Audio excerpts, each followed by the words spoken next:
We want you to brew.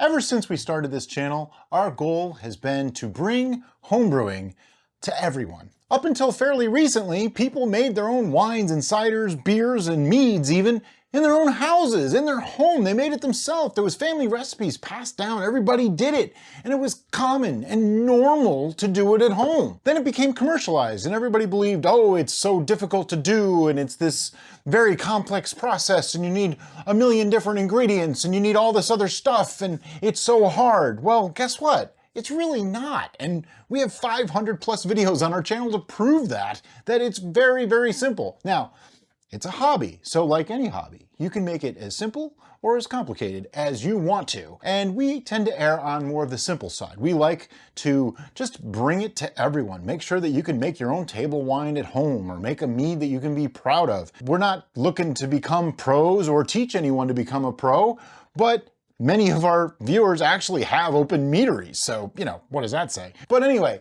the real reason I'm making this video, though, is there's a lot of people out there, we hear it all the time, that I've never made a mead before, I'm afraid. I really want to hear from the people who are actually watching. What were your reasons that you took so long to get into mead making or wine making, or why you haven't started yet, or what reasons do you have to be afraid? What are the things that kept you from doing it sooner? This is kind of an odd video, but let's make this a conversation. I want to know so that we can make videos on these things and talk about all these topics, reasons why people haven't gotten into brewing.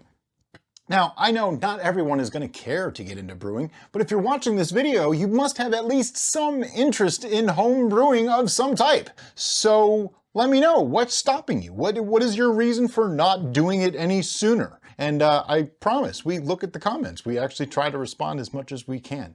And as always, guys, thanks so much for watching and have a great day.